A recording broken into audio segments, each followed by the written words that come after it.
The Nuggets are the NBA champions.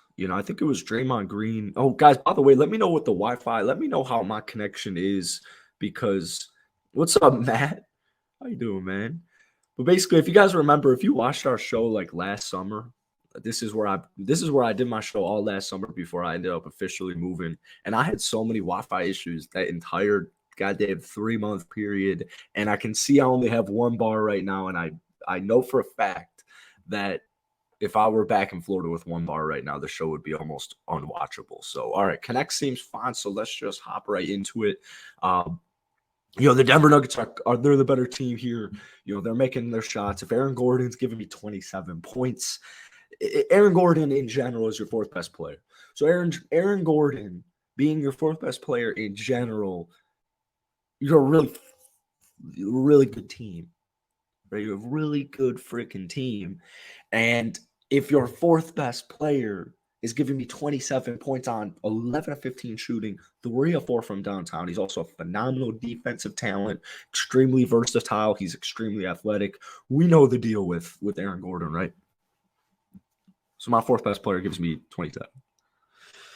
Sorry, Miami. I don't even know how you can win that game, but I'll give you a couple ways they could win the game. The opposing team's best player, one of the best offensive players of that generation, goes 23, 12, and 4. Only 8 and 19 from the field and only 4 assists. So that's Jokic. Another way they could win that game is if the other team's point guard, their second best player, only has 15 points on 5 of 17 from the field. Okay. So both those things happen. So now what? All right, let's go to their third offensive player, Michael Porter Jr. If he has, let's say, for argument purposes, has 11 points, right, and he shoots, 4-10 from the field, 0-3 from downtown, that would help Miami win, right? It's weird. All three of those things happened. So then insert Aaron Gordon with 27 and insert Bruce Brown with 21. And then insert 14 turnovers from Miami. They couldn't hit a 3 once again. They shot 32% from downtown. And we add all of those up, and I guess it equates to a Nuggets 108-95 victory. I think I speak for a lot of people here.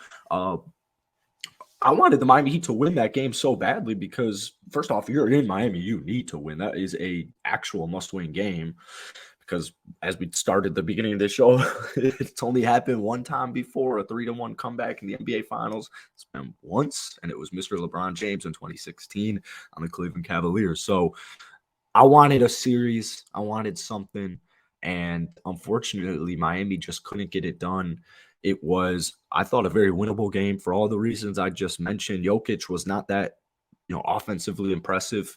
Same thing for Jamal Murray, wasn't offensively impressive. Michael Porter Jr., relatively quiet night from him. KCP hasn't had a game yet in the NBA Finals where he just completely goes off. Would he have 7 points again the other night?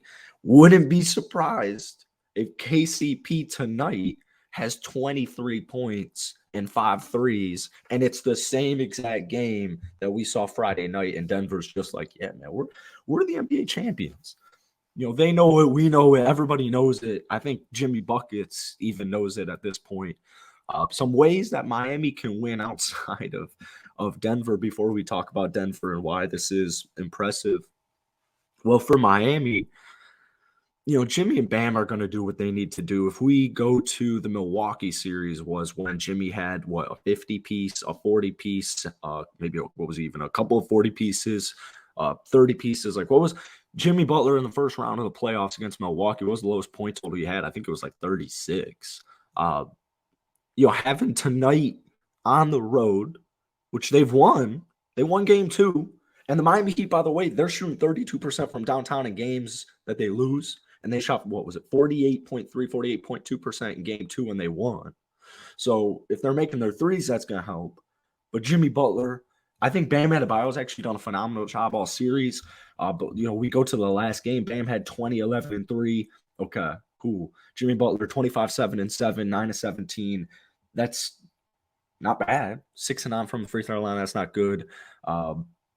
he's definitely banged up, but at the same time, he's out on the court, so you can't use that excuse in general, but especially because he's out there on the court playing 40 plus minutes. Those two things help. Usually, I mean, if your two best players are going to give you 50, that should be enough. Especially like the last game where Jokic isn't doing anything crazy. Jamal Murray isn't doing anything crazy. In fact, statistically, they both have like slightly inefficient games compared to what we've expected from them. There's a couple of cats named Gabe Vincent, Max Strus. In the last game, they scored a combined 2 points. How many minutes did they play together? Almost 40 minutes.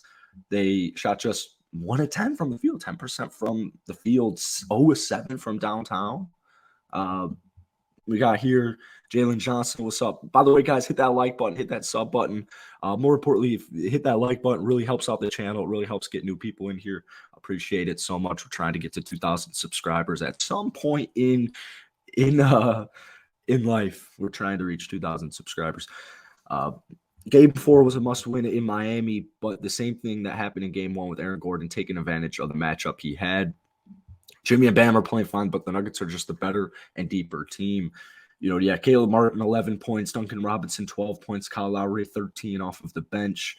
Strus has crumbled so poorly in the playoffs, or in the NBA Finals, not in the playoffs. Literally the NBA Finals differently than the playoffs.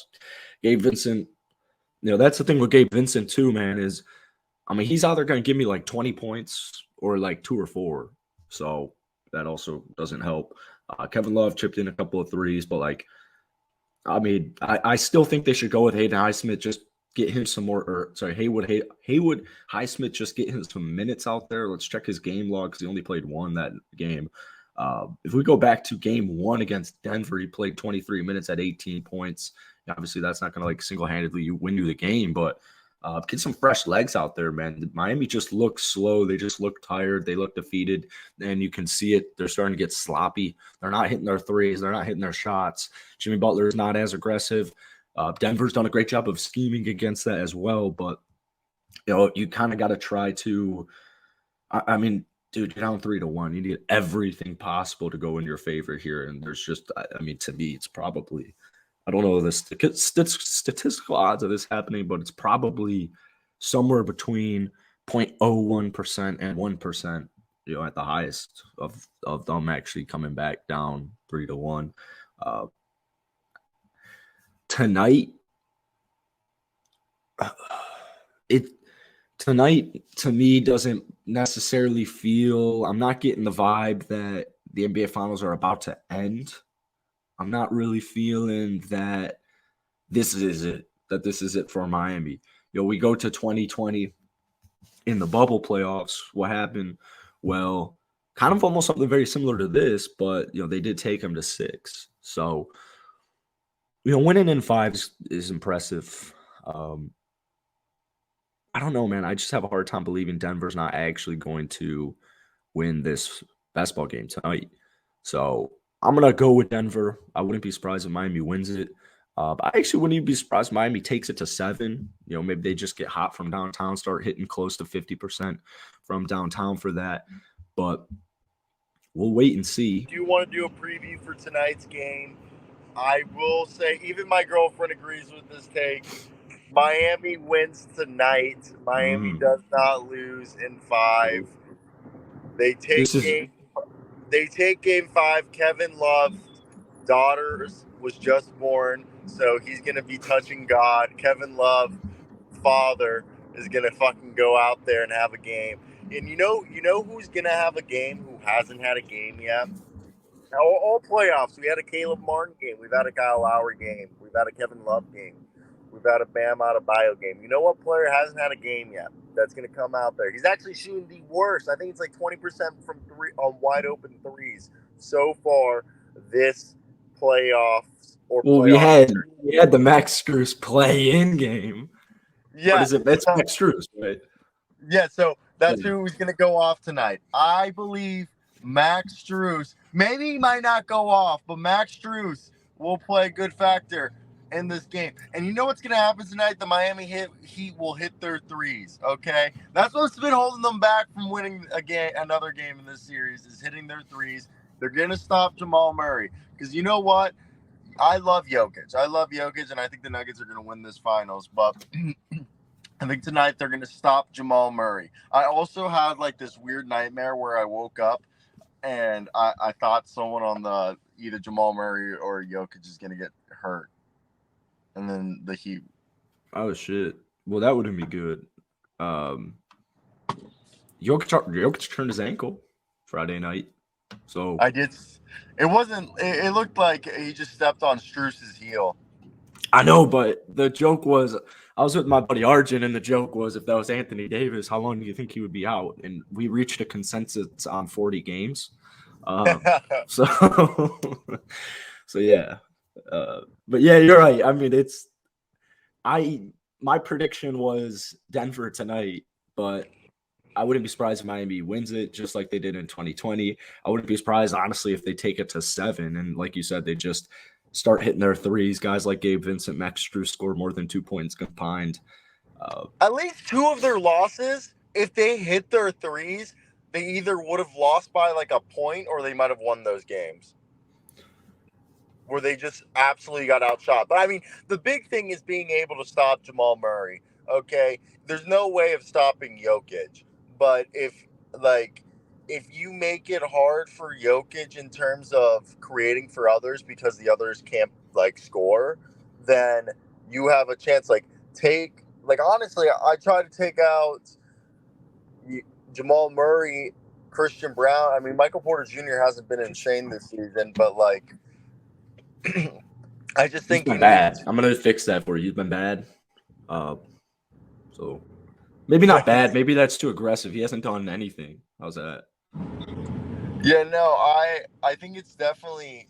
I just got a call, and then the call got hung up real quick. So I don't know what that was about. You know who you remind me of right now was that guy's name that I can't even remember that we interviewed. And he was on the car. He was on the phone in his car. Kevin Shodard, the Hawks writer. IBS him. Pulls up so you're taking the Nuggets tonight, and I'm taking the Heat tonight. I believe the Heat will be able, to contain Jamal Murray. And my issue with that is they did Jokic and Murray in game 4 were not good. Or they were neutralized. They didn't play good, and they were like neutralized to the best of the Heat's ability. Honestly, for the Heat to win this, it's not even about them having a guy hit their shots. We need Jimmy Butler to go back to the first 2 rounds, Jimmy Butler, and actually take over and be dominant and score 40-plus points. Yep. If he did that, that would help. That would help a lot. And then you just need I just need some chip-ins that Jimmy can do that. Boom. The Nuggets have done a great job though, limiting him, and he's also hurt. I'm not saying that Jimmy's been bad, but Jimmy hasn't been dominant / taken over any of these games. Yeah, basically that's game 3 of the Celtics series. Yeah, that's the thing is whatever Jimmy's averaging right now in the NBA Finals, it's probably close to 24, 6-6, something like that. Every team would take that. It's just not. That's not Jimmy Butler's, as you said, first round specifically against Milwaukee, where he was just dropping 36 like it was extremely easy. It's not Jimmy Butler's standards to average 23 points in the playoffs. I need a little bit more from him. He goes hot and he goes cold, and it's happened honestly ever since he's been in Miami. He disappears and just becomes like a facilitator. He does. He gets a little less aggressive, and they start trapping him. They start double teaming him or whatever, which isn't bad because he creates looks for the other guys. But when the other guys' shots aren't falling, we need you to stay aggressive. We can't have Bam Adebayo taking 20+ field goal attempts. Yeah. All right. I think there's not much to talk else on that game right there. That's kind of how I feel about that. I need Jimmy to play well. We need the guys to hit their shots. And I believe obviously contain Jamal and just contain the Nuggets. And honestly, I think the way to beat the Nuggets is don't let them shoot threes. I don't even know if that's the way. The Nuggets are clearly the more dominant team, so it's just hard to say. How do you, get them to stop shooting threes? Well, they've done that, and they've beat them by scoring inside, Yeah, the Nuggets aren't a crazy 3-point shooting team, and they got one thing we talked about on the last show. The Heat out rebounded the Nuggets by 3 in Game 4, and you know what? It honestly helped a lot. Jokic had only 24 points, only 4 assists, and Only. yeah, only. I mean, that's Jokic didn't play good. I mean, that's 24. 24 is not a good stat line for Jokic, which is it's like Jimmy. It's like 22 points is not good for Jimmy Butler. 24 is not good for Jokic because I need more. I just need more.